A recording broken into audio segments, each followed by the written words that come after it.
And we're in. How's that? Yeah, that's much better. How was your week? It's been all right. I had a reminder on yesterday that we're getting old. I spoke to Mark on the phone because him and I are going to Lord's a week on Friday to see England-Pakistan.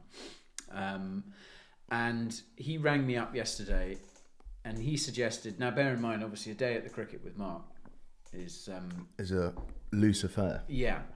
He rang me up and said, so we're all set for Friday. Do you think we should bring a picnic? By picnic? By picnic, he meant a picnic. Oh. Yeah. Not drugs. It was, a nose picnic. Unless there's some vital bit of terminology. Unless picnic is sort of... A euphemism these days for methamphetamine. Yeah, has sort of picked up an extra meaning that I'm unaware It probably of. does. I mean, cottaging. Yeah. Yeah. Nothing to do with cottages. Yeah. Who would have thought dogging could be quite so rough. Quite so enjoyable. As far as I know, it's an actual picnic because he then went on to say, because obviously booze came into it because you can bring a bottle of wine each into Lord's.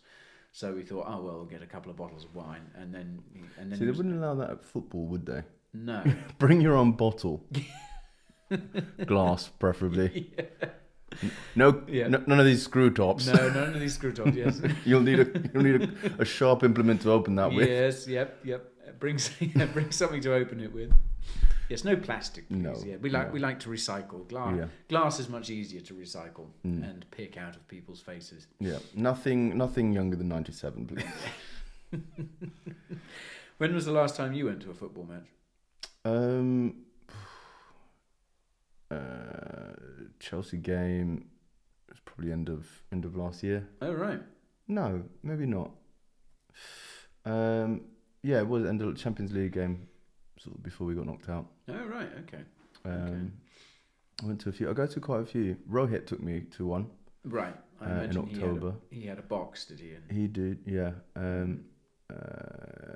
He took me to a Man City game where we lost. I got really drunk. He was in like the posh seats.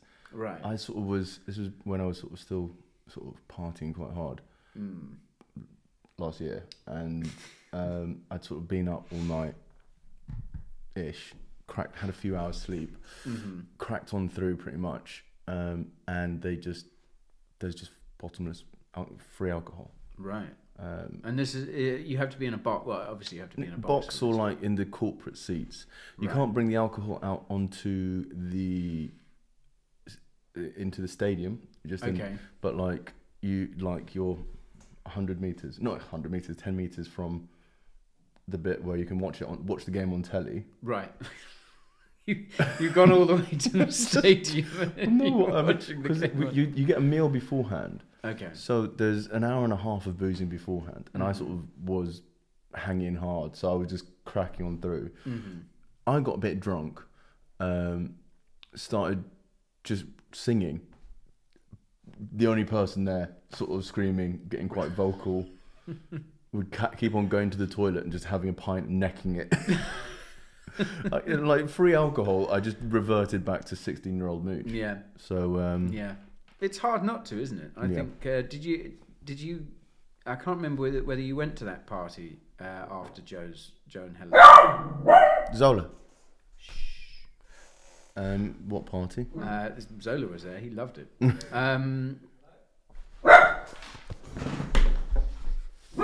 just in the middle of something. Up one floor. I'm just in the middle of a podcast, so.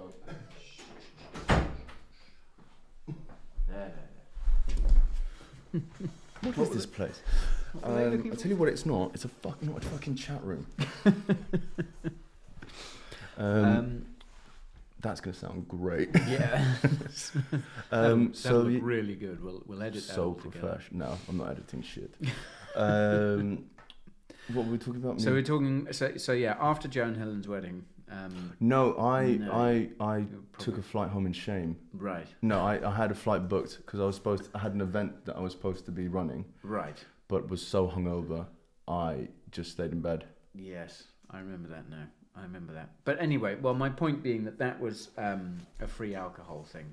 And that was the first one of those I'd been to for a while. Obviously, apart from the wedding, which is sort of different. But not when for Mouch. Because Mouch, again, reverts back to form. You just can't be trusted where the I alcohol... can't be trusted, You need a paying bar. I do. Because I knew that football grounds were dry, or I hadn't really thought that you could get it in the corporate bits as well. Oh yeah, I mean, like, who would go if I suppose if they're not into football? Really, so. it's just sort of like a. And was this Rohit's company or? No, Rohit basically just decided to do something with his brother.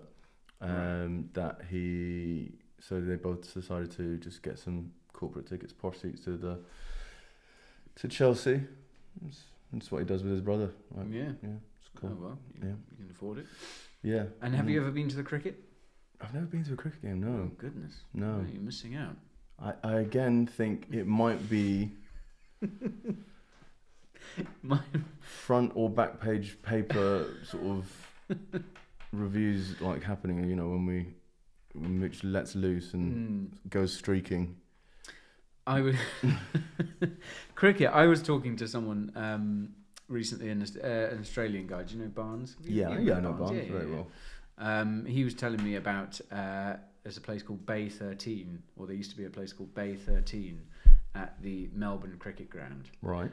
Which was apparently just over the years became the absolute bottomless pit of hell as far as cricket fans were concerned. Like the very worst of the worst would go into Bay 13, and like he said, it was where everybody knows Barnes' name. Yeah.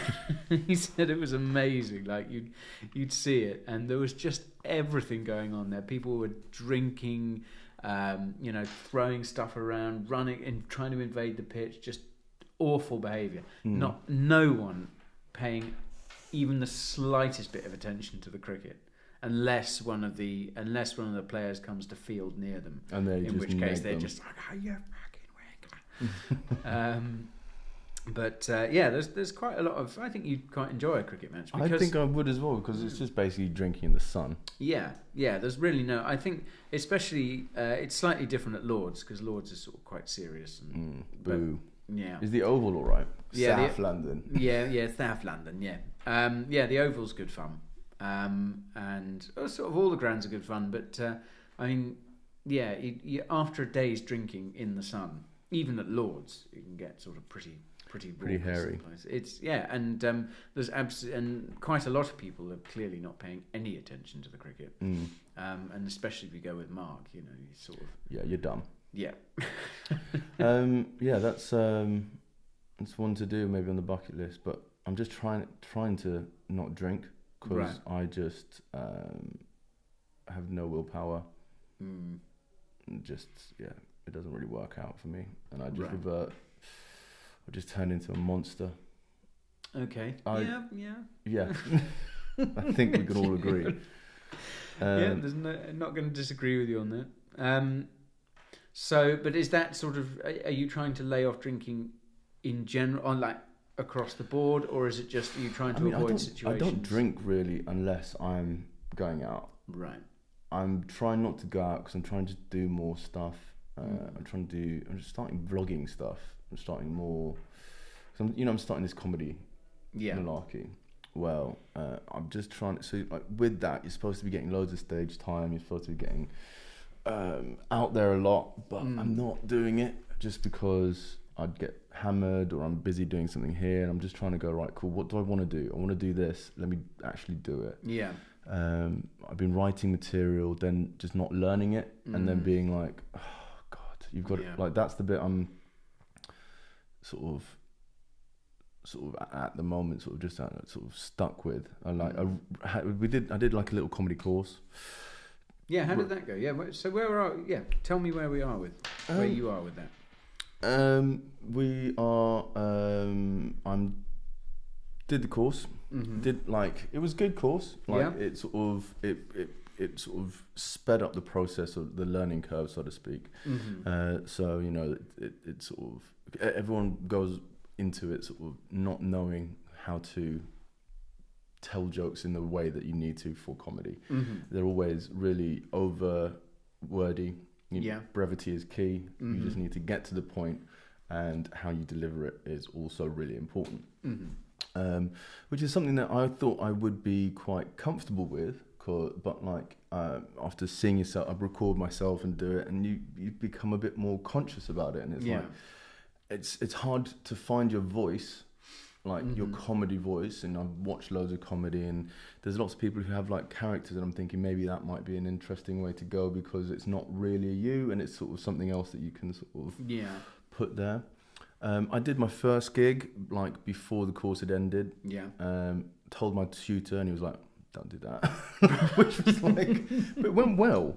But so I was a bit disillusioned with the course, but he was a good teacher. Then we did, and I was quite good at it. Got a bit cocky, wrote some new bits, and then at the end of the course there was a showcase for it. Did that. But because I'd written loads of new bits, I went into it, didn't learn them well enough, sort of got caught a bit out on stage and just ended up doing my old bits. And forgetting the routine of it. So instead of doing 5 minutes, I did 3 minutes, and it was and I was just pissed off at myself about that. And then I was like, right, I'm just gonna get up on stage, do it. And then he got really sick, and he's in one of the gags, he's sort of written into it, because I can't really leave him at home, and Poppy's not here, so I have to bring the dog with me, which sort of makes me instantly likable on stage. And I do my best to sort of change the mind of people once you're there. So I wrote a joke yesterday actually, or 2 days ago. So you can't really joke about suicide these days. It's something my mum taught me from a young age. She told me, Mouch, either jump or get down from there. But the delivery is not exactly right there, but... It's getting there, though. Yeah. It's that I wrote it yesterday. I need to fix, because it's the nuances that sell it. And there's bits that... It's how you lead from one joke into the other, and where you place them and stuff like that. So I'm planning to get out next week, Monday, Tuesday, or Monday, Tuesday, or Wednesday, one of the dates.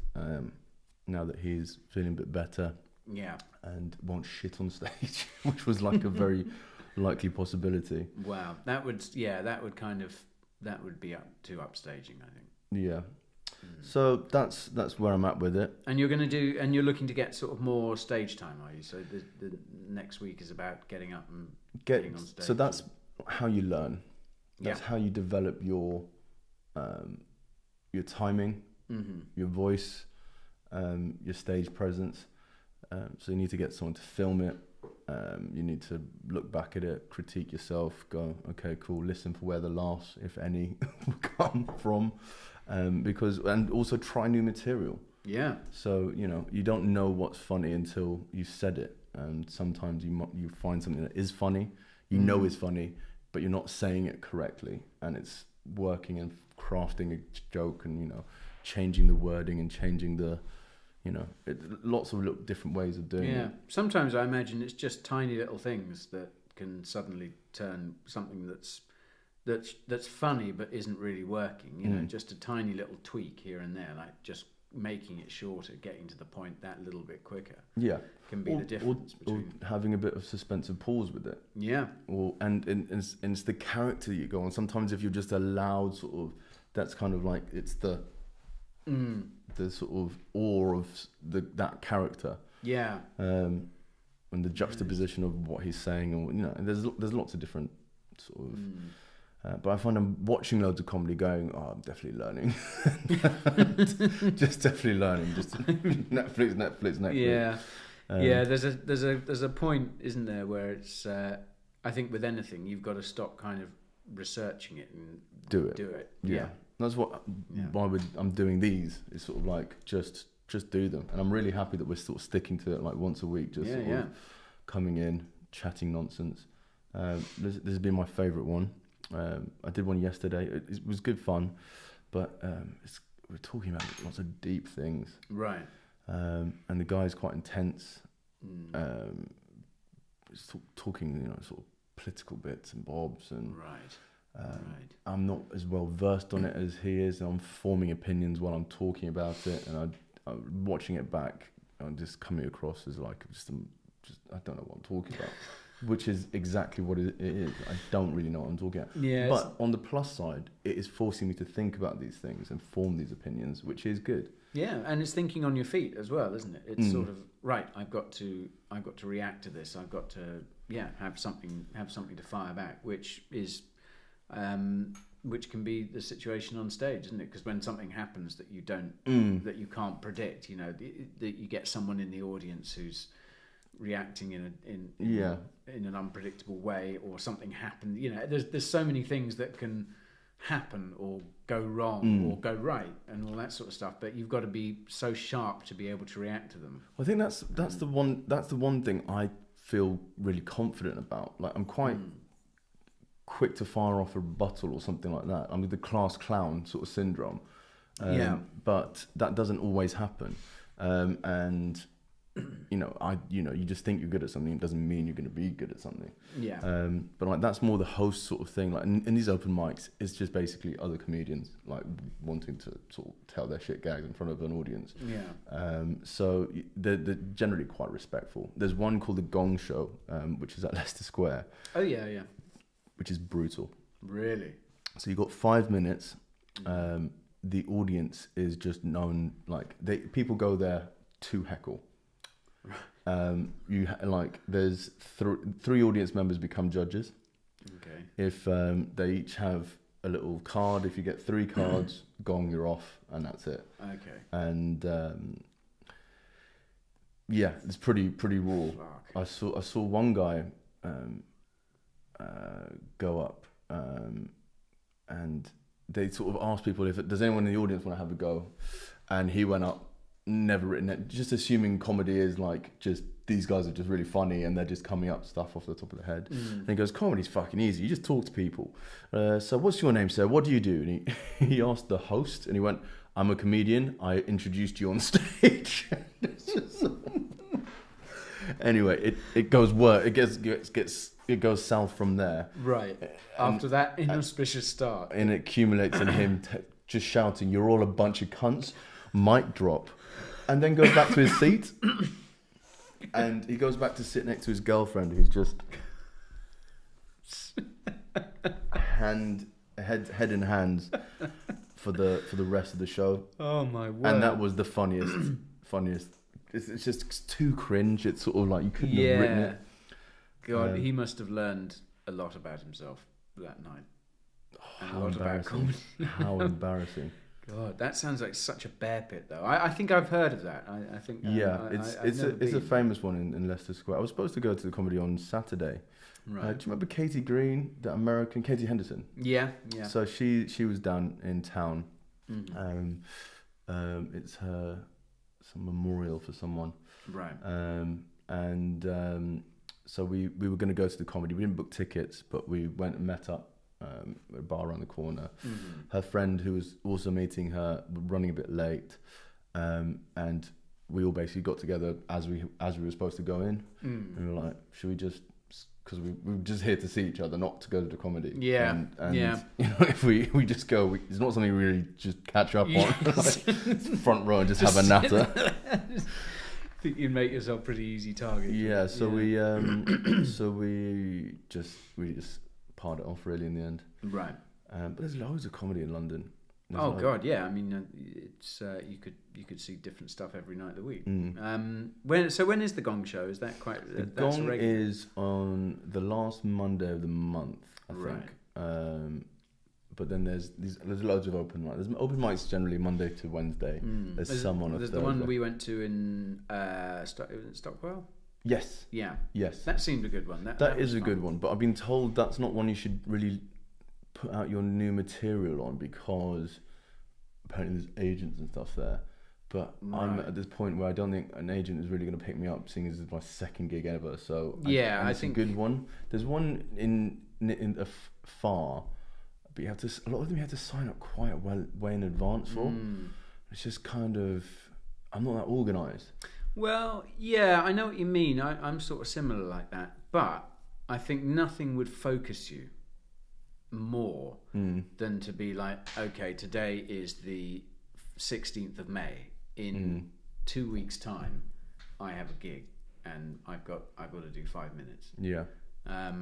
It's deadlines, isn't it? If you're sort of, oh well, I better write some new stuff, but first I've got to take the dog for a walk. Then I've got to, you just end up tidying your room, tidying the flat, doing anything rather than sitting down and getting the work done.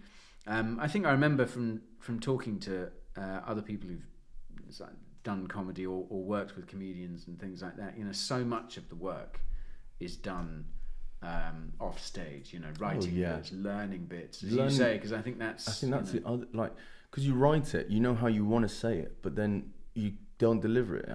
I've got a newfound respect for actors, because it isn't as easy as they make it look. As hijacking the North Sea doesn't prove. There was some terrible acting in there. Really? There's some fairly suspect. But I think, I don't know, it's just sort of the way that it's almost a spoof. Yeah. Like, why does he hate women? It's never really explained. Well, there is that bit. I think he explains it towards the end, where he goes, I had 7 sisters or something like that. And he was the youngest. And he was the youngest, so he was just dressed in women's... It's absolutely ridiculous, but he was dressed in women's clothes, in girls' clothing, because there was no other... his parents already had so many girls. And the cats. Why does he love cats? I don't know. That's never explained. I do like Enoch the Black Bird. I just think... because as you say, it's almost spoof, but it's not, and I think that's the. And that beard is terrible. Oh, I think that's an amazing beard. It's so obviously stuck. But that's what I mean. It's just sort of like, I don't understand. Yeah, I think it's such an interesting thing for Roger Moore to have done, because as I said, I think it's 1980, so I think his last. Do you know it was on YouTube? It was. Yeah. Oh right. So like. You messaged me about that. Yeah. You've got your read receipts off, haven't you? Yeah. Yeah. So I was like, is he reading these? Is he even reading these? I discovered it, turned them off, and then realised you can't read other people's, and I'm not too much of a fucking psycho. I need to know. Maybe I should turn mine on again. Yeah. So you probably best. Probably. You know why you turned them off. Yeah, that's very true. So you enjoyed it? I did. I watched it just now, actually. Yeah. Just because I hadn't done my homework. I keep on like going, right, I'm going to watch it. And then I'm like, oh, it's a bit too late to watch a film. Then I just watch a podcast, was just as long. It's amazing, isn't it? When you're obliged to do something, either for work or someone set it to you as homework or whatever. When you're obliged to do something, you'll just do anything to avoid it. You'll just do anything else. Yeah. Procrastination it's a mysterious beast, isn't it? Yeah, because this thing, and I don't blame you, because I think I would have done exactly the same if you'd given me a film to watch. I'd be like, I must watch that film. Oh, but first of all, I'll just do. I've got your DVD here still that you can. Oh yeah, I must grab that. But because I used to think, what if your job was doing something that you really loved? Like, I mean, masturbating. Yeah, exactly. Pretty much. That's how I thought about it. I was like, I think I was having this conversation with Mark. or someone ages ago, and he's just moaning about work, and you think, if your job was to jerk off, it's like, okay, we will pay you. We are at some very strange company or some sick and twisted individual. We'll pay you to jack off 3 times a day, and you've got to film it. I think I masturbate a lot more than other people. Yeah, okay, but if all you have to do is jack off 3 times a day. Jack off 3 times a day, film it, send the video to this. Cut down half. Cut down to 3 times. Cut down if you can to just 3 times a day. You know, maybe just do your morning schedule over a whole day. Stretch that schedule out over a whole day. But yeah, so imagine your job is to jack off 3 times a day, and all you have to do is video it, send it off to this very strange individual who's paying you to do it, and you know there's no other strings attached. Like the videos don't go anywhere. They're not being put on the internet. They're all being sent to your mum or being used for an art project. It's just that. It's just what it is. Jerking off, and you're paid very good money to do it. I bet you anything you like that your penis would probably fall off after a while. That you'd be a millionaire within a week. No, you're right. You know, it's just like you need a bit of variety, and if your job is a bit boring or like you have repetitive strains. I just love that idea of oh God, I writing really down need to jerk off. So occupation. Wanker. Professional wanker. No, that doesn't sound good. Masturbator, that sounds better. Professional masturbator. Mr. Masturbator. I just love that idea of, oh God, it's 6 I've o'clock really got to go. I've still got to squeeze 2 out.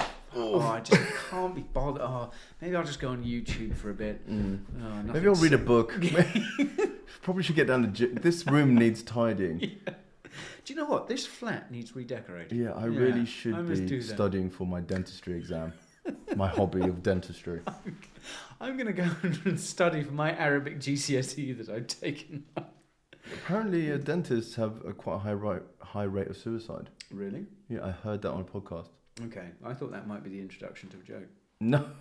Apparently, dentists have quite a high rate. The tooth hurts. There you go. There you go. You can use that. No. You can use that. see how quickly you get pelted off stage with that one. I remember a bit. I shouldn't. It shouldn't probably. Zola. He didn't like that joke at all. No.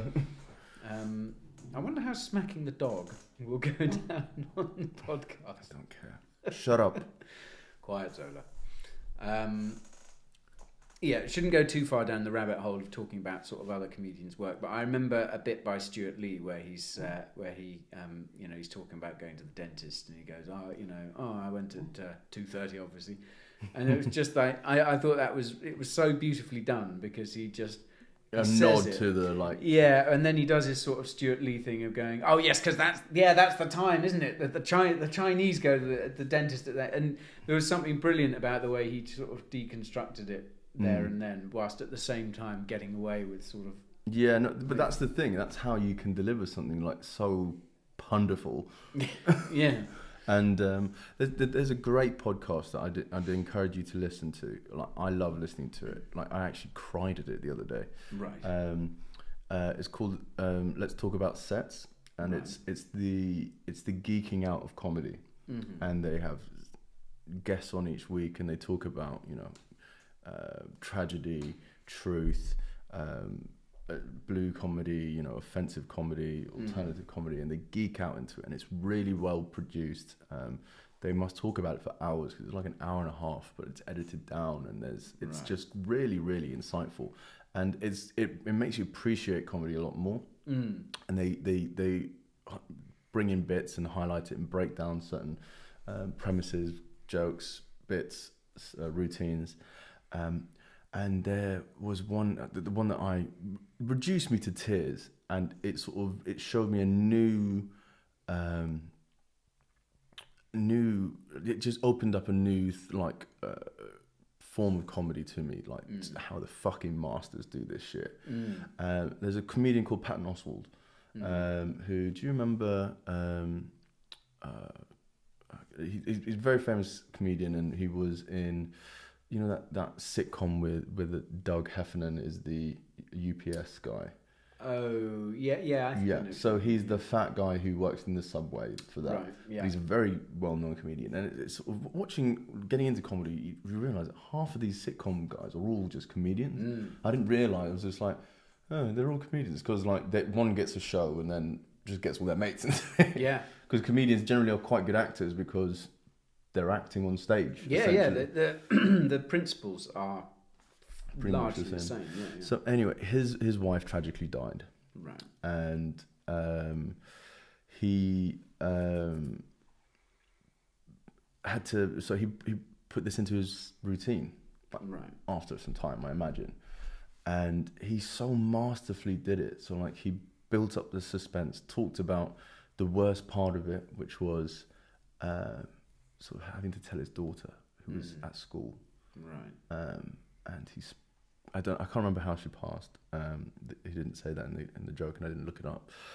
Called up the principal, sort of explained what happened, and he was like, I don't know what to do. Yeah.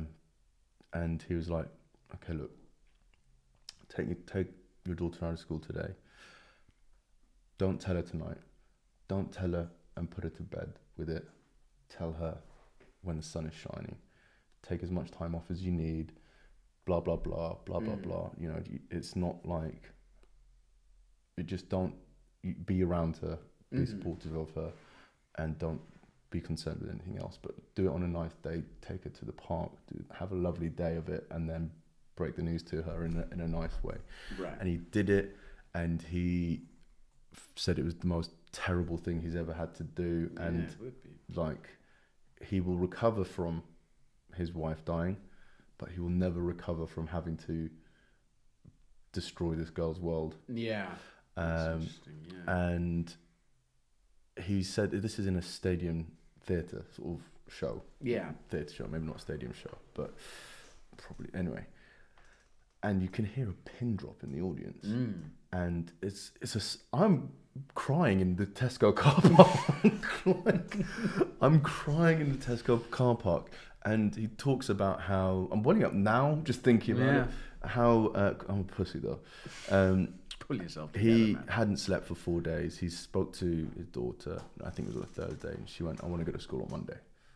I just want." And so he took her to school on Monday. He'd not slept, and he describes it. He's like, "I looked like a drug addict, sort of collecting like everything." And then he breaks it down. I won't ruin it too, but like it brings you from tears, to chuckling away in a car park on a subject that's so personal. Yeah. Obviously still raw. You feel it in his voice, but he does it in a way that like that's masterful. You can't talk about something so horrible, your wife dying, telling your daughter it, all of this, and then bringing it round. And it was sort of the way that he brought it round was sort of like it was, you know, obviously news had got round. Yeah. Other parents had told it, and like all these sort of 5 and 6 year olds were coming up to him, and kids don't have a filter.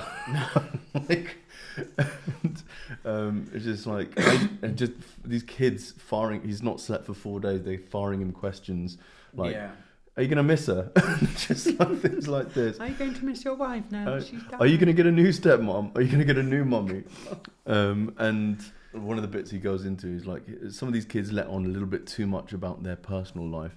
It was like when my mummy went, we got a new stepmommy right away. And like it was. I was just sort of amazed by like, because the comedy that I normally go for is kind of similar to me, just horrendous. Right. Like I like horrendous. really, stuff. really, just kind of just yeah, sick, you know, twisted. Jim Jeffries, Chappelle, Bill Burr, that sort of stuff. Yeah. It's kind of like but like it was an eye opener on just how good some comedians are. Yeah. And how much control they've got, and how can you imagine having to work out that bit, because you don't try that first time. No. Unless you're... And it's kind of like, because and it must be weird having to do that, but oh god, that thing's in the thing.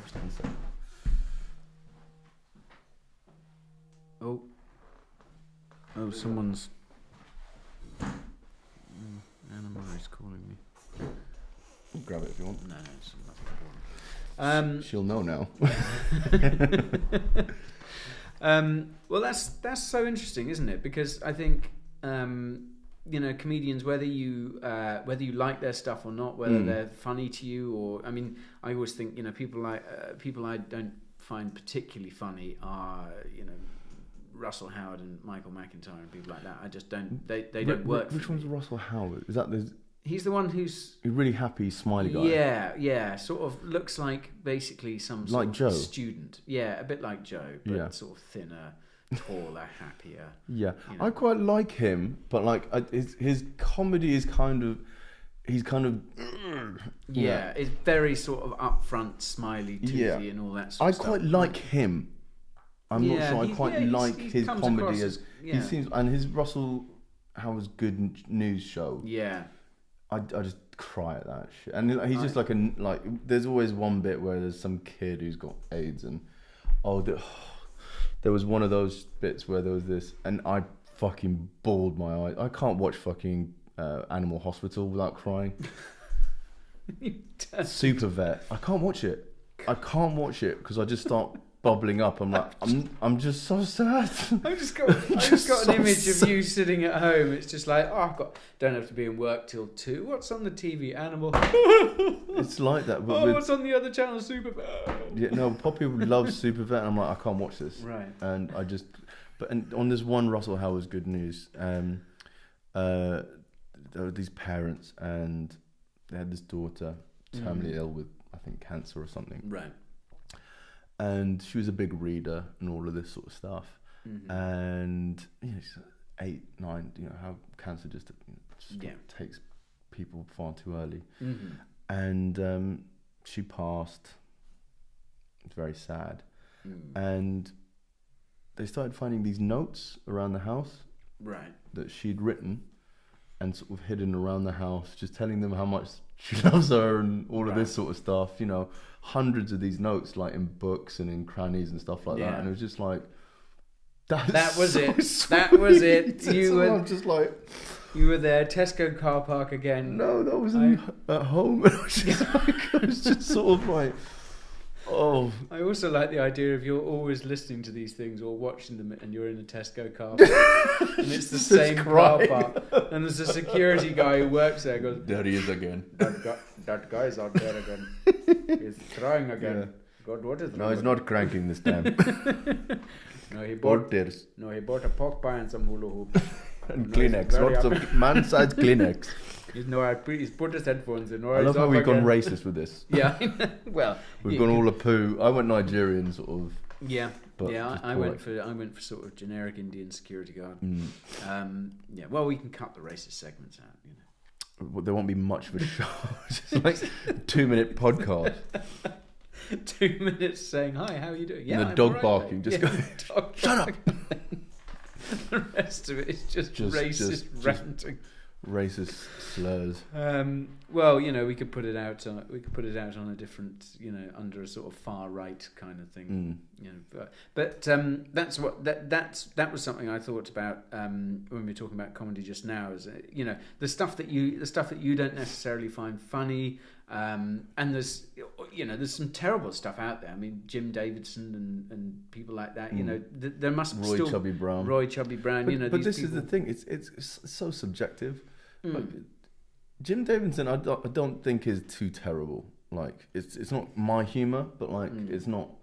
Roy Chubby Brown says some pretty raw stuff. Yeah. But again, he's not a horrible person. He's got an audience that. It's not something I'd go to, but I watched. Was it Louis Theroux or Roy? There was a documentary on him, and I watched it. Right. That would be an interesting one to see. Louis Theroux on. I don't know if it was Louis Theroux, or if it was, but it was a sort of Louis Theroux-esque sort of thing, and I mean, he makes a lot of money. Yeah. God, I mean, there are people like. It's easy when you live in a bubble in London to forget that there are.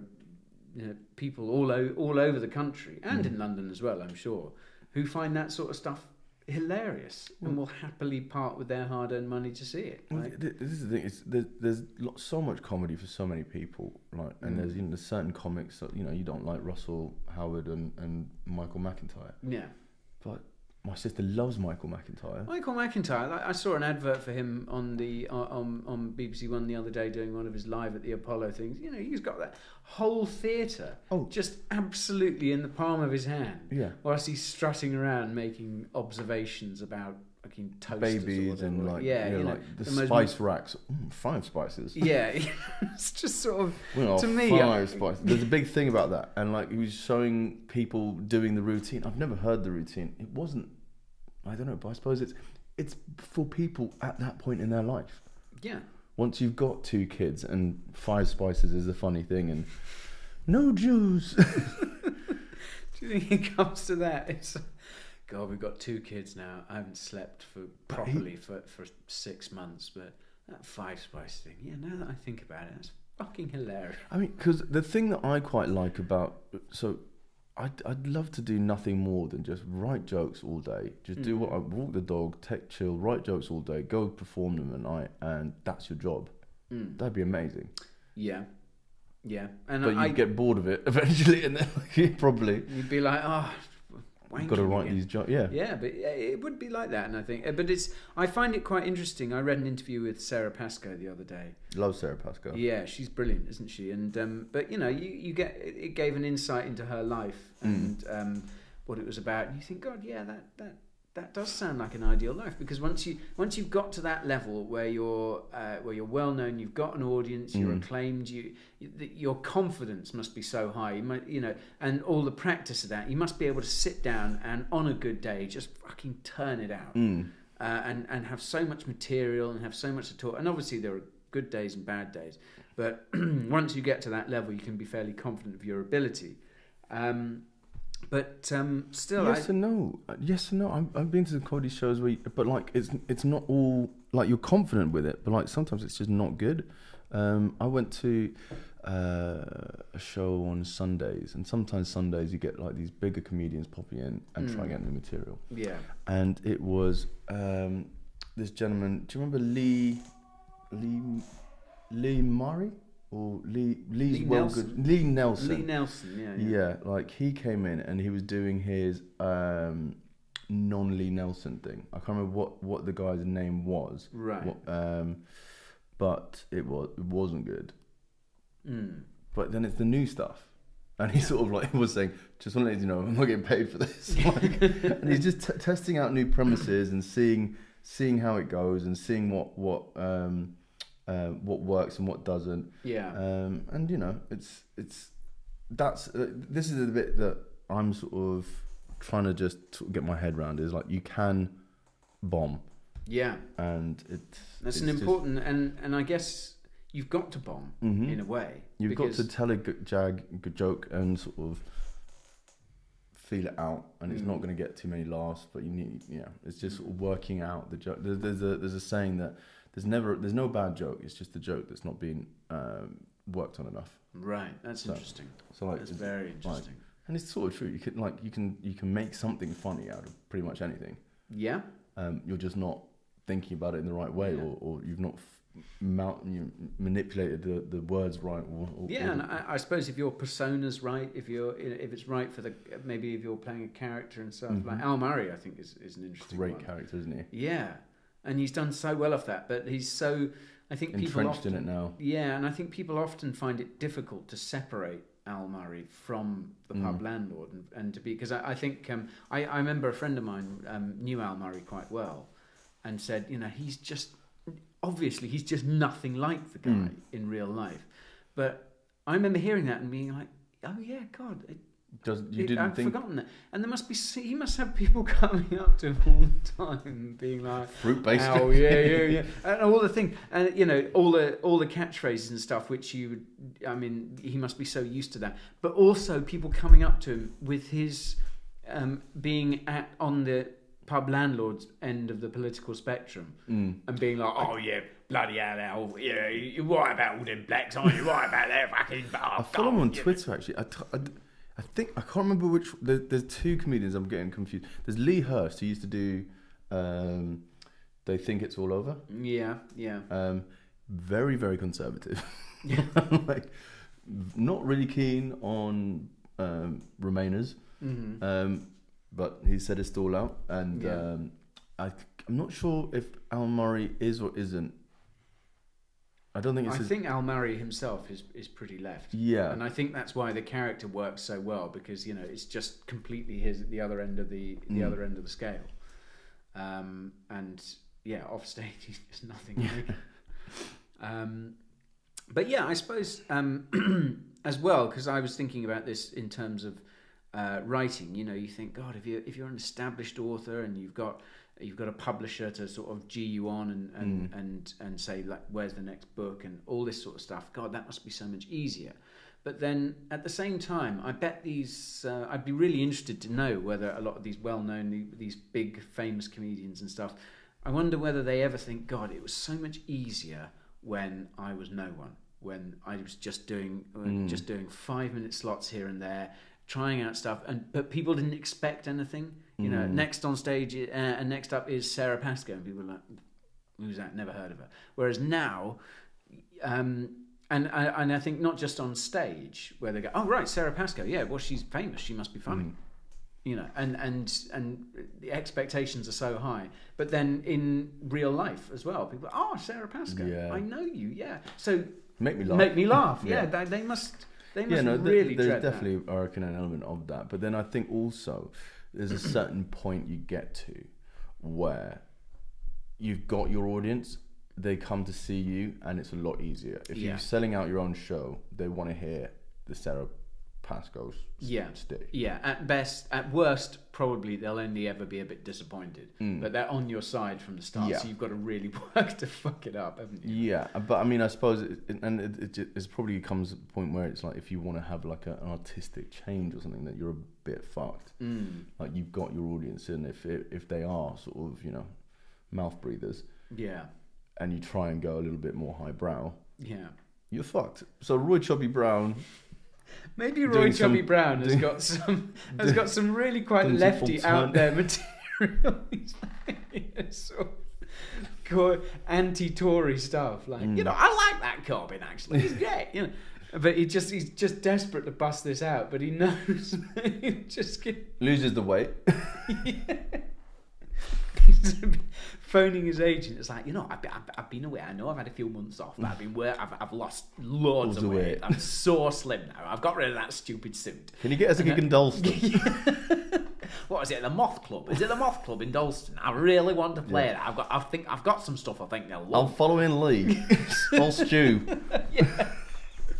Is there any way you can get me to go on, but it's supporting Stuart Lee? Yeah, we'll get him to support me. Tell him not to natter on for too long. More of his puncture stuff. The agent's just like, I don't know how to tell you this, right? I'm afraid that's just... But, yeah, I mean, that's an extreme example, which almost certainly isn't the case. But there must be a lot of guys out there, a lot of comedians out there who are sort of desperate to sort of try something really different and really left field. Like Peter Kay, I think, must be a good one. Peter Kay had a weird one. Like, he had a huge tour, cancelled it. Yeah, for family issues, but then did like a charity thing that I think he'd agreed to before. Yeah. And did his show there, and everyone thought it was pretty good. Like, he sort of fall off the wagon a bit, sort of with his sort of his stuff, because he had garlic bread. Yeah. So he's another. There's an audience for him, but not everyone loves Peter Kay. But I mean, Peter Kay is brilliant. In like Phoenix Nights was just Phoenix Nights great. Is hilarious. Like, but that because there was a big kind of fall. He fell out with Daniel Kitson, who I mean, if it's like I haven't seen Phoenix Nights for a while now, but I'm gonna watch it again. But Daniel Kitson played the very specky little bar kid, the kid working behind the bar, and he drops the glass and show him some picture and it's like some porn or something. He's just like, But he sort of spoke out against the show, because there's that episode where they go on a booze cruise to France, and they come back and there's two Chinese guys, a father and son, in the back of the van, in the back of the lorry, who've stowed away and don't speak any English, and they get taken on as chefs in the Phoenix Club doing this, and it's it is very funny. But Daniel Kitson wasn't happy with it and spoke out and said, this is racist and I don't want anything more to do with it. And Daniel Kitson is. Have you ever seen or see? He's like the sort of. He's almost kind of this mythical figure, I think, in comedy because he performs so rarely, and he's kind of taken stand. It's now sort of it's almost like he's telling a story, and his gigs sell out in sort of 30 seconds. Right. And he's the sort of guy. He's got a very sort of small, devoted following. Yeah. But if he was to play, the main auditorium at the National Theatre, he would sell it out in minutes. Really? It's really difficult to get to see. But I thought that was a really interesting example of, and you sort of don't. I didn't know what to think after that because I thought, does that mean that? Have I missed something about Phoenix Nights? Have I been watching it and chuckling along with it? Yeah, and basically it's sort of smuggled in all this stuff I can't remember anything being. I don't see what's racist about it. Like people, is it just because they chose that one? Like, I think I'd have to go back and look through what was sort of said about it. But as I remember, the guys are there and they don't. These two Chinese guys appear and they don't speak a word of English, and it's very much sort of, it's these kind of two guys who are just delighted to be in England, don't speak any English, and they run up against the idiots from the Phoenix Club. What else did he write? There was something else. Well, he did Max and Paddy, which which is the spin-off. Yeah, which is supposed to be pretty poor. And he's done this thing, Car Share, which has been massive. A huge success. Just him and this girl in the car, and it's a sort of sitcom setup. So they're playing characters; they're not playing themselves. Although obviously, I think it's probably fairly close to Peter Kay's actual persona. But they drive they have these car journeys, and because they're car sharing for work. I watched one episode, and I was just like, meh, nah, not for you. Yeah, it sounds a bit like sort of. James Corden's car karaoke. Karaoke, yeah. And then there's also Jerry Seinfeld's Comedians in Cars Getting Coffee. Yeah. Which is quite good. It's not hilarious. You watch it, they're kind of bite-sized sort of little bits. And that's something else that's just sort of crazy. Like, that's self-produced, and it's just, he sold that for millions. Yeah. Yeah. Well, people get, again, Jerry Seinfeld, he's a sort of cult figure, is it? That sounds really stupid. Of course, he's a cult figure, but he's a comedian. He's a comedian. he's a funny guy.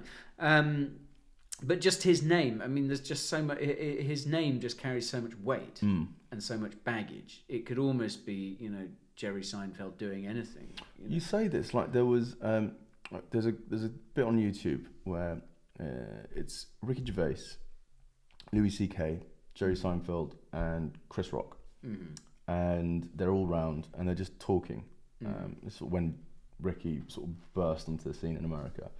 And it sort of goes back to your point about you could just be Sarah Pascoe and you can go on stage, but then there's the expectation about it. And he was talking, he was talking about some of the gigs he's done, because he's gigs all the way through, I think, even when he was doing, maybe not when he was doing Seinfeld, but maybe when he was doing it, he's a comedian, he's out there all the time. Yeah. And he got introduced as the funniest man in the world, and just had the worst set because people are just like, right, well, we'll see about this. And like, sort of, even if you're fucking Seinfeld, going out on stage to the funniest man in the world is kind of like, oh god, like puts the audience just in a slightly different frame of mind, and potentially puts a bit more pressure on you, and can throw a spanner in the works. I mean, there was the Kramer. Do you know the Kramer incident? Have you seen this sort of thing? I've sort of heard about that. But, so he was doing stand up, but I don't think he was. I don't know if he was like an established stand up or not. I'm not sure. There was some sort of argument, and he just goes into a racist tirade of I heard that. Yeah. Pretty much just ended him. Right. Lots of apologies. I'm sorry, blah blah blah blah. But there's no coming back from that. No. No, once you reveal yourself as a unless racist, you're Roy Chubby Brown, like I think we did earlier. that's it. And it's funny how we didn't see a problem with the Phoenix Nights sketch. Don't say what's wrong with it. I don't know why we go northern when we're racist. Like we've got plenty of southern racists down here. Oh yeah. I think Farage. Do racism in the south extremely well. And have you noticed? This was another thing I wanted to ask about the comedy aspect of it, because I remember Will Adamsdale being hearing about him when he went to the Melbourne Comedy Festival. This is a while ago now, and I think he was doing Jackson's Way, and he found himself in the company of all these comedians, hanging out with them a lot. Yeah. Which was a kind of new thing for him, because obviously he'd been sort of theatre before, so he knew comedians, but he hadn't been, I don't think, in that circle before. And he was saying, like, it is so competitive. You know, they are all just they can be sat around a table just having drinks. Like they're not there to discuss work. They're just relaxing. They're just chilling out. And he says it's just sort of back and forth. They're all scoring points off each other. Like the conversation will be there, and they'll just be leaping in with a gag. You know, at the right time. I suppose because they can't switch off. Yeah. But also, it's just that it seemed that really competitive atmosphere. You know, it's like you just got to keep. You can't relax. Comedians are just assholes generally. Do you know what I mean? Okay. I mean, there's also like I'm saying like that's what I've heard. You know, it's kind of green rooms can be it can be kind of daunting, and I've been watching a lot more American comedy just because there's a lot more of it out there online, and it's more, you know, they're first to the races when it comes to sort of content, putting it out, blah blah blah. We're a bit behind in England, and things are done differently here. So I was watching Jim Jeffries sort of explain it, and in America, you get your headliner, your feature, your opener, and your filler or something like that, and they're all paid dramatically different amounts of money. Right. So, you know, from 5,000 to 10,000. For the headliner, blah blah blah. Some are on box splits to, you know, $100 for the opener. Yeah. In England, everyone's paid the same pretty much. Really? Yeah. That's very interesting. But like roughly the same. Do you know what I mean? All paid 250, 300 quid, and you all do your circuits, and you get that money until you go, all right, I'm big enough to do a theatre now. Yeah. Or I book a small theatre, do my own show, and that's how you start making. And there's a definite kind of not league structure, but that sort of similar thing in that, you know, you at some point you go up a division. Yeah, but in England it's a bit more like, so if you're in America and you fucking kill and you're on $200 a night, and the headliner comes on and has a terrible set and is on $5,000, $10,000, there's animosity there, and it's kind of like, this guy, who the fuck is this guy? But in England, no one really cares because you're all on 300 quid and you're all using that to buy cocaine and get some drinks and get shit faced on the weekend. So it's kind of like, it's weird. But and like now with podcasting, I think all the best podcasts are by sort of comedians, really. Like it is that sort of green room sort of banter, but with a guest. Right. And one of the things I'm looking to sort of improve is the art of conversation, the way that I talk. I need to change the vocabulary I use, my thinking on my feet, and articulating sentences, and there's ums and ahs that I need to eliminate from speech that is very present, sort of looking back and overanalyzing things. I suppose in a way, I guess you've got to be able to, you've got to be able to sort of do it all the time, because I think what Will Adamsdale's thing says to me is that you don't switch off if you're a comedian, because I suppose. But I think there's people who do because it's like any industry. There's networking, there's sticking around and like becoming mates with these guys, because like one.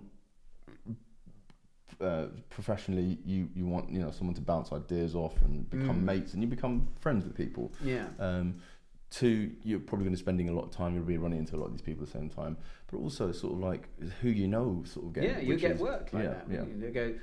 I suppose, if they're sort of doing a gig and someone drops out, you go, well, hang on, I know Mouch, he can, I'll phone him up, see if he can do it. Or like, oh, you need an agent, I'll put you in touch with my guy, sort of thing, that sort of thing. Yeah. I mean, it's interesting. The other thing I'm just sort of thinking is, do I want to be travelling around all this sort of time? It's kind of, I just want to do it and crack gags, and I'm not thinking about a career in it. I think that's the wrong way to go. I would love to have a career in it. Okay. But there's aspirations, and then there's sort of also like sort of bits that I worry about. Well, yeah. I mean, I think definitely from what I've heard about it, there are those really negative aspects to it, and every comedian will have those stories of finding yourself in sort of Stoke-on-Trent on a Tuesday night, and your girlfriend or your family or whatever are hundreds of miles away, and you're eating a Ginster's pasty in a service station or whatever, and you're just like, and this is supposed to be this is what I wanted. Glamour. Yeah. For your £300 a night. Yeah, and then you go and do sort of 15 minutes and it bombs and no one likes it, and you just think, fuck my life. And then your Roy Chubby Brown material gets brought out again. You find yourself just reverting back to all the right wing. The base of racism. Yeah. I'm not racist, but again, northern. But I think that's the sort of stuff that you've kind of got to cross that bridge when you come to it, I think. Yeah. And at the moment, as you say, it's sort of there's only so much technique, there's only so much you can watch and absorb before you have to go out there and do it and put the lessons that you've learned into practice. Because I think it'll come. You've just got to, and I think that's the hard step for anyone, isn't it? To think, actually, I've got to go out there and I've got to be prepared for it to be a fucking disaster. I've got to be prepared to bomb, because at some point everyone has, and all comedians who have any sort of career will. And as soon as you can get it over with and sort of thicken up your skin, because I'm sure the pros, the guys at the top of their game, I'm sure Sarah Pascoe doesn't want to bomb, but I'm sure it would be now if she went to a place and just tanked. Yeah. She would probably find it quite funny. I don't think I'd have too much of a problem with it. I'd just be pissed off at myself. But the thing that I'm sort of like, because I was trying to keep this a bit under wraps before I'd given it a bit more of a go, but somehow that just went to shit. And everyone knows about it now. And now it's kind of like, because they're going to get these questions. So how's that going? It's like, I haven't actually done it for a while. Well, and it's sort of like, that's the thing. I'm like, but again, that's another thing. I agree. It's sort of that sort of. Yeah. Which leads me on to say, when are we going to be able to come and see you? Well, come next week if you want. Yeah. Like, I'm always looking for someone to support and help. There's some nights I have to have someone. Yeah, well, because I remember going to that one in Stockwell. Yeah, it's like a bring a night. If you're performing, you've got to bring someone. Like I wouldn't mind doing that one again. It's a good one. I wouldn't mind doing the one in Far. Because I've been to that a few times. Oh, Far School of Dance. Yeah. Like on a Monday, Tuesday, Wednesday. It's quite good there. There's another one in Central on a Tuesday called the Lion's Den. That sounds. No, apparently it's quite good. I mean, that one you can just pay. You have to pay £5. Everyone, if you go or you perform, everyone has to pay, but you don't have to bring anyone. You don't have to bore any of your mates by saying, right, cool. Come along to that sort of thing. So I just need to just go and do it. Yeah. So I've got I'm just gonna, maybe after this I'm gonna learn my set more, start recording it a bit more and see how it goes. Yeah. I mean, it sounds stating the obvious, but I remember from acting and doing all that sort of stuff, like the learning is the real dull part of it. It's not fun.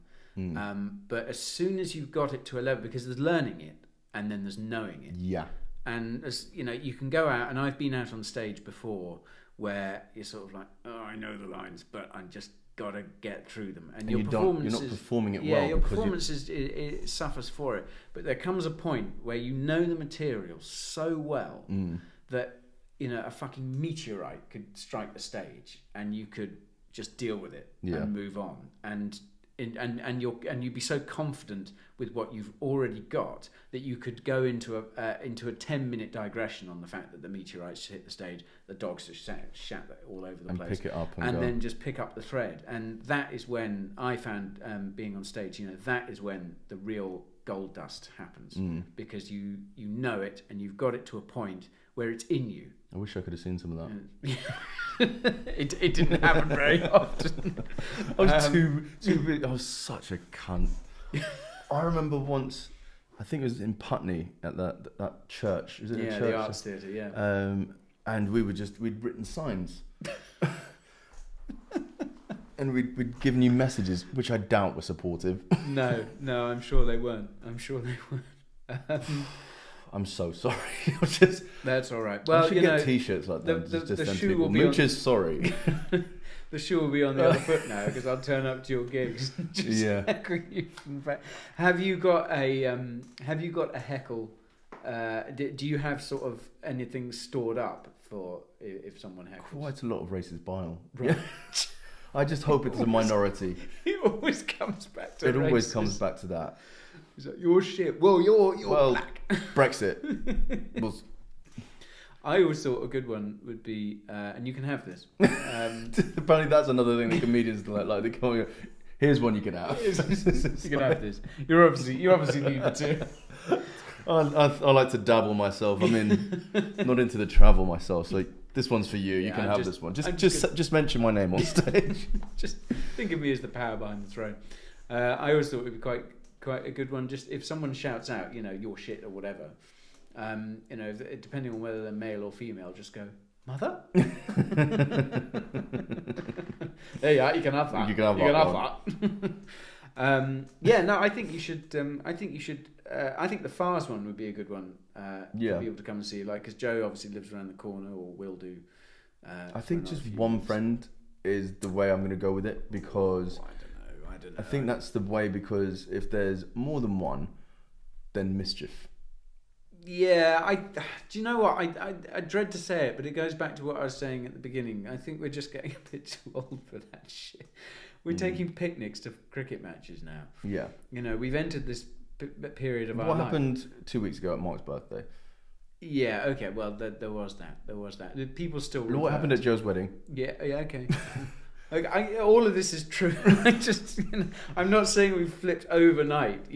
We woke up one morning, went out and bulk bought cardigans, slippers, picnics. This is the other daunting thing about comedy, is like you don't get good at it until you're 10 years in.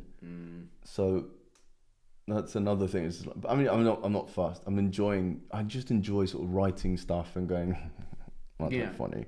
And there's Reddit where you can get feedback on. There's a subreddit where you get joke feedback. I got some really good feedback on some stuff the other day, which I'm happy about. But then, and it's just writing the new bits into the old bits and how it goes, because the old bits were just it's. There's a comedian called Anthony Jeselnik. Oh yeah, American guy. He's really, really dry, but like it's really well written, punchy jokes.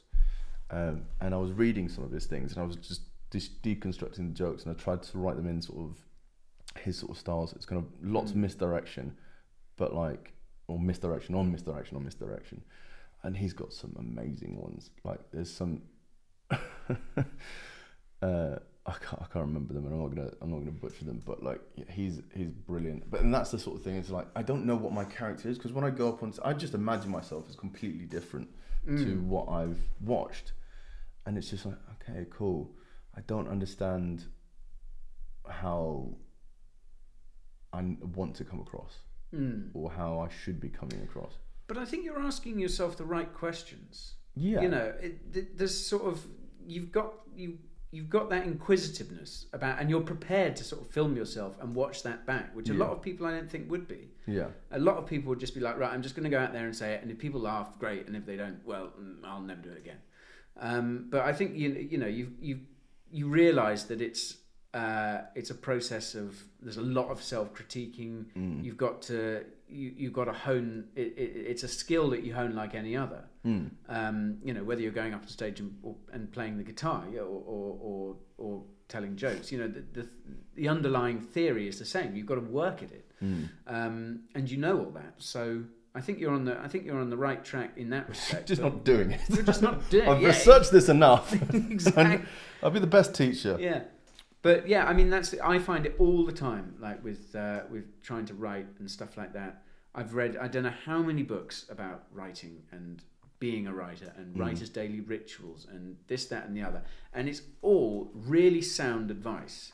But until you sit down and write words down on the page, it's just interesting stuff that you've read. And until you're sort of going out and doing 5-minute slots and having it fall completely on its arse one night, and then the next night absolutely killing it and feeling, you know, like $1 billion. Until you're doing that, you'll never get past the theorizing stage. You'll just end up someone who's watched a lot of comedy, and plenty of people can do that. So yeah, but I think as far as getting people to see it, I think you should invite sort of more than one, because okay, there could be mischief, but if there was, you'd have to deal with that, which would be great practice. Yeah. And also, you'll get so many different perspectives, and it'll be really interesting, and it would just sharpen you up, because people don't go to comedy generally, unless they're some freak like you. They don't generally go to comedy on their own. Comedy is something that you go to either with a friend or with a partner, or quite often with a group of people. And you need those sort of various pack mentalities and stuff in the room, because I bet you that will really alter the dynamic, and it'll feel a lot different knowing that it's not just one of your mates in the audience, there's a cluster of them. And also for that one, like, I could use you to cheer loud enough so that I win. Yeah, because exactly. It was just a popularity contest. Yeah. Maybe I'll do that. Yeah, I mean, that one that I came to and I saw, that it's a shame you weren't performing, but it was interesting that, because it was just a popularity contest. And but I mean, they did sort of like par off people who weren't that great, who had lots of friends there though. There was a few. They were sort of like, it was a bit shit, so no. There was some really interesting stuff there. I mean, there was that kid, wasn't there? I couldn't figure him out at all. The kid who came out, who was really young, and just he said some joke about doing his homework or something like that, and stamping on the floor. I think I was out with the dog. Oh right. Oh, you missed that. That was so bizarre, because I just couldn't figure out. Was it bad or? Well, or just didn't wasn't worked on enough. Wasn't worked on enough. The guy was so young. I mean, he could have been like 15. I think he was probably about 16 or 17, which is still fucking amazing. Young to be doing that. You've got to. There was something really bizarre about him, because he was a funny guy. He was an odd little kid. But I just couldn't work out, and everyone was wetting themselves. It was so funny. A couple of things that he did, I just couldn't work out whether he meant any of it or not, or whether the whole thing had just been a car crash from start to finish, and we were just laughing at him. Because I mean, there are some people who are like that, aren't there? Who are just there's something naturally so funny about them. I think that half the battle's won there. Yeah, like Lee Evans was a good example, isn't he? Yeah, he just looked extraordinary, and he sweated so. Yeah, and there were people. He's just the sort. There are a handful of people like that you just look at and go, and you know that you're off. Yeah.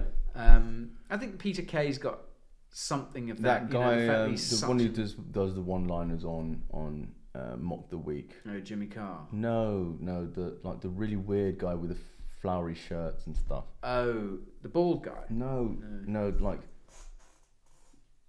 kind of very odd. Forgotten his name, but he always just has like these puns or double meaning sort of comedies. Yeah. Comedies. Yeah. See, this is what I need to work on. Those pun double meaning comedies. That's the comedies. I'm Chris Eubanks. Comedies. Yeah, no, I'm looking forward to it. I'm looking forward to seeing you at Farr's School of Dancing. Yeah, so that's that one is kind of, you have to book well in advance, but there's sometimes like a walk-in or a drop-in spot, but it's really easy for me to get to. And come back from. Yeah, well, it's easy for a lot of us as well. Yeah. I think you should I think you should book ahead for that one. Yeah, but then I'm going away in June. Right. So it's going to be... maybe book for the July one. Well, I might... Book for when you're back. Yeah. You'll be sitting on a beach in Bali coming up with material. I've been arguing with Pops because I don't want to go somewhere so far, and it's not cheap at the moment to go there. But and I'm just sort of just looking at going, why am I arguing about this? Why am I don't want to go to Bali. I know, I'm just God. What an arsehole I am. God, I just can't be bothered to go to Bali. I want to go to paradise. God, yeah. Why can't I just go? I thought it was a bad time of year, but apparently it's a really good time of year. Like Thailand is not a good time of year, but Bali is a really good time of year at the moment to go. But I don't know. Well, is it the tail end of Australian winter? No. What? I just googled it and it said no. You stay there. You stay there, pal. Good boy. Good boy. I'm gonna just tip you up into there. Good boy. How are we doing on time, by the way? Sorry. We started early. We just sort of cracked yeah. into it, so I think we're good. But James isn't coming. He's having a disaster with a sofa or something. No surprises there. Yeah, but yeah. I'm intrigued as to see into what he wants. So how is your writing? We talked about me and comedy. Have you never tried or thought about comedy? Oh yeah, I thought about doing it, but I just I don't know. There was something. There's something just sort of blocking me. I think because although I think I understand the stage principles of it, but my thing with acting has always been like, you know, there's a character to hide behind. So I did also consider comedy, should I do, you know, is there some sort of character comedy that would work for me? I did consider a German fitness instructor once, like a real sort of. I'm looking to do some sketch bits with a friend, with another friend, and he's quite. He's got this rude boy character that is just really knowledgeable about like art and shit, and just goes in and just goes like the perspective on it. Like I'm not going to butcher it, but like Turner's use of watercolors. Yeah, exactly. Turner's use of light and dark is quite conceptual. Yeah. It's way ahead of its time. Really misunderstood. Yeah, no, it's exactly that, and it works really well. And he's done it a load, and he's pitched bits, and like maybe we should get you involved, and like just because I just think it's a waste. You've got like all these acting skills, Gary, and like you're fucking funny. You've got like a dry wit that. That sort of I often don't understand. Just try with it. But I see other people laughing, so so I just join in with them. Good one. Oh, that's hilarious. I don't understand. I don't know. I know Mark doesn't either. So like, yeah. But yeah, no, I think you should look into it. Just give it a go, so that I can laugh at you when you laugh at me. Yeah, no, I think you should, and sketch stuff. I think you'd be amazing at. Yeah. I've lost count of the number of times I've gone. That would make a really good sketch, you know. Write it down on your notes and your thing, and then let's write some stuff. Let's like go away for a weekend and fuck. So, how did you guys' writing go? We've got this Brokeback Mountain sketch. Doesn't really go anywhere. We didn't really get much written, but I have a thorough ass. In your novel, so go on. Well, I wanted to do something, but this is the danger of coming up with stuff that you think is funny when you're on acid and you're doing a walk in rural. Oh, is that? Do you all just take acid when you go on these things to like Bracken and that? No, actually, there wasn't any acid in that trip. I've got mushrooms coming tomorrow. Have you? Yeah, mushroom chocolate bars. Oh yeah, those ones you had for. Yeah, Fergus is buying a load as well. People were talking about, and is Barnes buying some as well? Barnes has bought just mushrooms. He doesn't like the mixing with this chocolate nonsense. But I might take some tomorrow while playing balls. Yeah, could be interesting. Yeah, take it at the right. I can't remember how long it takes to kick in. Yeah, it does take a while. And I'll just be on the train home. I went through a phase about a year ago now, where I decided, like, auditions wise, I just wasn't making any headway. I just couldn't fucking get anything. So I thought, fuck it. Because I've had this thing for a long time that part of my problem with getting acting jobs is that I'm just not one of these people that you meet and that makes a connection with people straight away. I think sort of friends of mine, tend to be my good friends. The schmoozy sort of side. Yeah, I've got no schmooze, and sort of people who I'm good friends with are sort of people who kind of stuck around to sort of gradually let it develop and go. But quite a lot of people have gone in the past. When I first met you, I just didn't think you liked me or anything, or these your minority friends. Yeah, these. I couldn't think what it was. You kept doing that accent. You kept doing that accent, and I thought you must hate me. But then I realized it was a love thing. No, so I had this. Yeah, I thought I just can't make these connections with people, which is so important. You can appreciate that for a theatre job. You're going to be working with this person maybe for months on end, quite possibly weeks, certainly months, possibly. And you think, fuck, I've got to get on with this person, because there's often plenty of people who can do the part, and they all bring something a bit different, but they're all fine. They'll all do. And quite often, I think the director goes with, well, who do I like the most? Who am I'm going to spend several weeks in a rehearsal room, cheek by jowl with this person. I've got to like them, and I was never that person, because people are just like, well, again, it's this. I think that might be in your head a bit. Like, I think like, you're not the most sort of loud person initially, and I can see how someone who is a bit more in your face will be a bit more remembered. Yeah, but I don't think you like. I can think of a lot worse people to spend weeks in sort of dark theatres, sort of rehearsal rooms. Yeah. So I don't think that's anything to worry about. Someone said this to me. A director said this to me, an American director. She met me after another show. She directed a show that I was in, and then I was on tour, and she happened to be in town, so she came and saw the show, and she said, "If I can offer you one piece of advice, you don't come across very well. You need to make a connection with people." And I spat in her face. I said, "Shut up, bitch! What do you think? What do you know?" But yeah, so that sort of stayed with me, and I always worked on that. And anyway, last year, about this time last year, maybe a bit earlier, I just wasn't getting anywhere, so I thought, fuck it, I've got some acid. I'm just going to take acid for these auditions. So how did that go? Well, surprisingly well. So I had a period where my agent sort of really put his foot on the pedal and got me a load of auditions. All for that. Did you tell him you took acid? No. So the first, he got me about sort of 3 or 4 auditions, and each job was progressively better. So I was like, I'd have happily taken the first job, and then the second job came along, and I was like, oh, fucking hell, I love that. And the third job was like, wow. So I was just, I had a lot of acid just knocking around the place, so I started taking this acid for the thing. But it worked quite well, because it sort of gave you, I've never done acid, so I don't really know. Well, it's, if you take too much, it can be a disaster, because you're just a fucking idiot. But I was taking just enough to sort of microdosing. Microdosing. Just enough to sort of move me off centre, and it seemed to be working really well.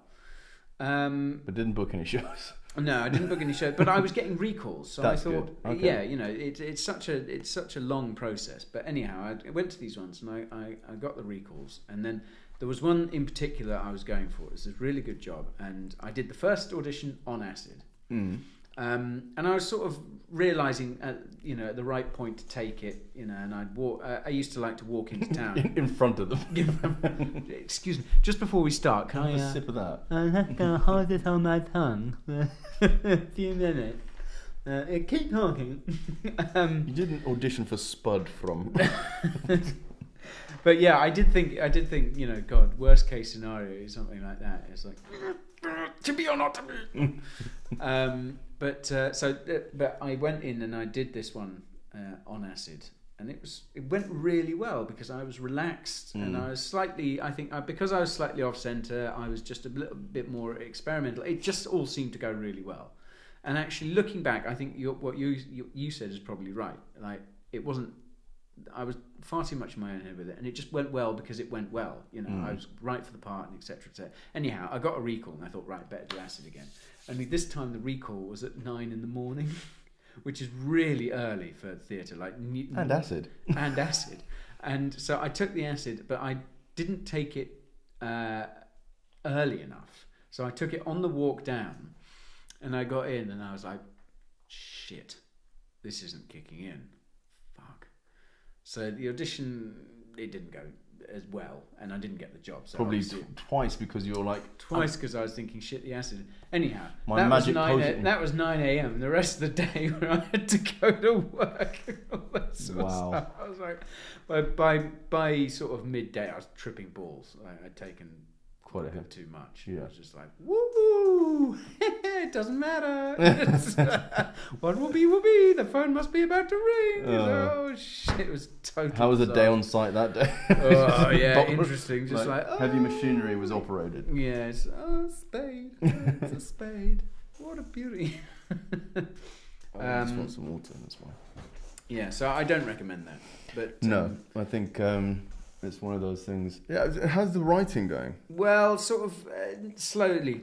So sometimes that's pretty torturous because you have you get the message through to yourself that you've got to actually write something, and then you actually write something, and you think sometimes I've had a couple of days on it where you write something, you think, fuck, I've written 1,000 words, and actually some of them are in the right order. This is quite good. And even sometimes when you go back to it the next day, because that's the bit you always dread, you go back and you go, oh God, I spent all that time yesterday, and maybe sort of a handful of sentences of this are worth, are usable and would make the cut. But I don't know. It's a question of time because I go out, I got to work and keep a roof over my head, and I get back, and the last thing I want to do, the absolute last thing I want to do, is sit down in front of a computer and try and.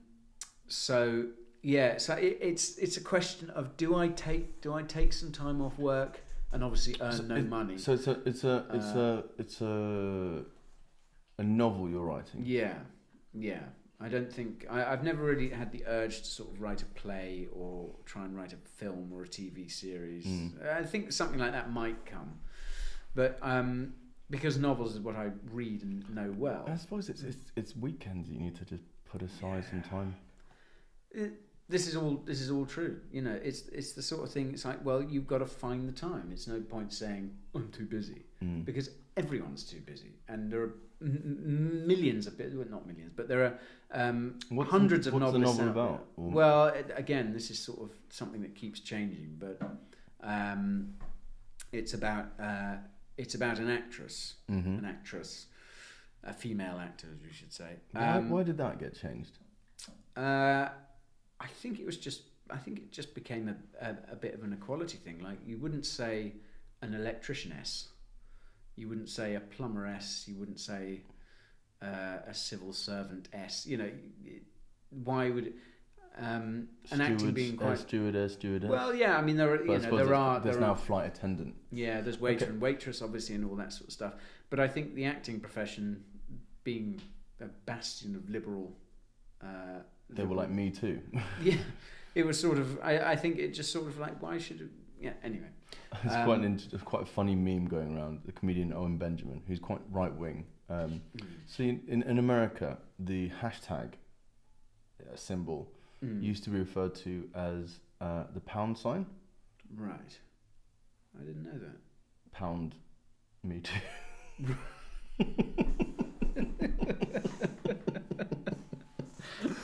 So like on the phones there, it'd be like, press pound, blah blah blah. Yeah. Wow, I didn't know that. So that's before Twitter came around. Pound me too. Pound me too is very amusing. Not quite in the spirit of it. Yeah. But yeah, sorry. So it's about. So it's about an actress who finds herself just completely at the bottom, just not getting any work. This isn't autobiographical. It's kind of part of the, it comes from, some of it comes from the same place. And she has this moment where she goes to watch a movie one night, and she's just fucked. Like, everything's just gone to shit. And she runs into another actress in the toilets afterwards. Mm-hmm. And this other actress. Oh, she'll go to this theatre. She goes to a film. Sorry, I think I meant watch it like Netflix. And like people used to before Netflix. This is a before Netflix piece. Anyway, so she goes to see this film, and someone's talking the whhole way through and just spoiling it for her, and she's just really pissed off because this is the only thing that she's got, And anyway, she bumps into this other actress in the toilets afterwards, who's younger, prettier, and turns out to have been the one who was talking all the way through. And in a moment of just pure sort of red mist, punches her and sort of catches her quite well, and basically puts her into a coma or kills her. It's kind of... We're not sure. And anyhow, sort of goes, oh, fuck, and just does a runner. And then the next day, as though this incident has kind of, in the unit, had some weird effect, the next day, suddenly, she finds her whole career has suddenly just done a 180. And her agent phones up, and she's got this incredible audition for this part, and she goes on she gets this part, and it turned out to be I'm always thinking it's kind of like a bit of a Game of Thrones thing, one of these things that on paper to some of these actors must have just looked like, what the fuck is this, some sort of sword and sex fantasy thing, and then just blows up and becomes massive. And so she has this massive career 180. But then there's always this thing lingering. Yeah, exactly. And she's like, she can't figure out, she's constantly wrestling with the thought that, has this all hinged on what I've done? And then the problem is that the plotting aspect of it doesn't quite, there's other sort of plot points that I need to work out. But, she basically goes off to massive success. And the sort of second part of it is supposed to be, she ends up in Hollywood. Surrounded by all these ridiculous characters, and starts knocking them out. Then it's like sort of like Rocky. How do I take it, and what direction do I take it in after that? Because I spent a couple of weeks in Hollywood, 2 or 3 years ago. I was touring with a play out there, and I just found it I loved it. I was prepared to fight.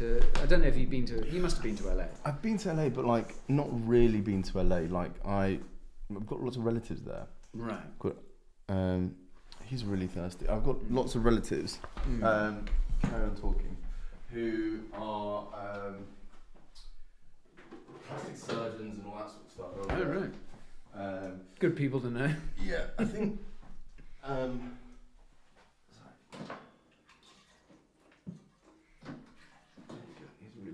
Sorry. But like whenever I've been over there, I've been 16, 15, and you don't really experience LA. I'd love to go again, and I'm fascinated with America again now, and I want to tour it. Yeah. Either in a Winnebago or just in a muscle car and just staying in motels and doing meth. You want to doing prescription? I want to go like I want to go Chicago, but I don't know how I'd go. I don't know if I'd start off in like Florida, go to New Orleans, New Mexico, Texas, LA, Nevada, Oregon, sort of thing. But I do want to go to Colorado and Chicago. Yeah. The South is brilliant because after I went to it, I toured this play and it went to LA and it finished up in LA, and then I flew to Austin, Texas, met up with Mark and did a drive across the South for a couple of weeks. Oh wow! How was that? Not as much fun as it should have been, actually. Really? Yeah, because Mark was just sort of on this laser focused mission of trying to smash every girl in the southern United States, and it didn't really work like that. You're right. There's And it just turned into sort of this kind of drunken odyssey, which actually sort of wasn't enjoyable because Mark just wanted to do what he does back in Britain. Yeah. Whereas actually, you wanted to see the world's biggest donut. Yeah, I want to do the same thing. Like, maybe not do the meth, but the staying in motels, because I find that side of American. Because what you've grown up on, just because you see it on films, and it's sort of like go to a dive bar, go to like some rib shack. Just go to a diner. Like a diner in the middle of... The Waffle House or something at like 5 in the morning sort of thing. And we got to this town called Lake Charles, which is in Louisiana, which is a fucking middle of nowhere. Like, but I thought it was fascinating. It's like Lake Charles, it's such an odd place. And Mark was just like, oh, shit, there's no bars or anything like that. Just move on. And just wasn't on the same sort of wavelength and stuff. But I think that the South is worth seeing. Yeah, but there's bits in the South. So like when I say Florida, I mean like North Florida, Tampa, and then going across a bit. Yeah. Did you go to New Orleans then? Or Yeah. Was that good? Yeah, amazing. Really, really fun place. Cajun people, yeah, with their weird accents. More racism. The New Orleans is great, but you've got to sort of Bourbon Street is avoidable. Yeah, it's just bollocks. Yeah. You just walk down it once and then you can say you've done it. But actually, we went to the French Quarter, which is awesome. And I'm not wild about jazz, but seeing a whole bunch of dudes just sort of sitting on a street corner playing jazz in the French Quarter in New Orleans is pretty awesome. You sort of like jazz for that 5 minutes. Yeah, sort of when in Rome. Yeah. Listen to jazz. Yeah. Poppy was hesitant about America, but when she got there, she loved it. But it's a visit place for me. Yeah. And LA, like, this is the other thing as well. I want to see, like, this is how I want to sort of travel the world, is just pop into comedy clubs, and you know what I mean? So obviously just English places. So like Canada, Australia, South Africa, America. I'm not sure what the stand-up scene is even like, or might be like, in the non-English speaking world. It's there. And Netflix is something that sort of is bringing this about, because they've got these specials. Like, I was watching an Indonesian one. It wasn't very funny, but I thought it's probably not relatable to you. That'd be quite fascinating to see Indonesian stand-up comedy. Obviously with subtitles. No, but it's in English, but like some of it's in pidgin English. But it wasn't my comedy. It was sort of like, I suppose it was the Michael McIntyre of Indonesia. It was quite clean and relating to stuff that I had no sort of life experience of. Yeah. So it was, and that's the thing. Like, Netflix is just dominating comedy at the moment. Like Ali Wong special came out yesterday, which I'm probably going to watch tonight. Now that I've done my homework and watched Folks. Now I've sat through North Sea Hijack. Yeah, so I watched some more comedy instead of learning it. Yeah, put it off. Yeah. Great. I think, I'm just fascinated to know, like, is stand-up comedy, like, do they have stand-up comedians in China? I don't know, but they probably do. I mean, like, look, it's in Japan, you just think Japanese are such an odd bunch. Like, is it disrespectful to laugh at someone? Maybe that's something we could do. You're just going around and traveling and trying to find it, and just going to experience it, and like, obviously not being able to understand a word that's going on, but like, I mean, they've got it in Germany, they've got it in Spain, they've got it in France. I mean, Eddie Izzard toured and did his whole special in French. The Germans are, I think the Germans are quite into it. I find it difficult to imagine the French. Canada's huge. Like, obviously they speak English, but there's obviously the French side to it as well. There's Just for Last Montreal. I want to go up to Edinburgh, maybe. Yeah, we should do that. You up for it this summer? Yeah. Like, when is it? August, first 3 weeks of August. Okay. I've got a festival, and maybe I'll just go after the festival. And are you going to Barnes' 40th? I haven't got tickets. I kind of want to, although I'm not sure I can handle it. Yeah, I'm worried, because I've got a big festival at the start. I've got an event on the same weekend on the Sunday. but Poppy will be there, so maybe I'll just go. I've heard it's great, Shambhala, like hippie-esque sort of thing. Yeah. And Poppy said yes, so we've got these bus spots. So right, joy. So August is going to be a big month if I do that, and then maybe try and maybe the Brighton one. When's that? September, I think.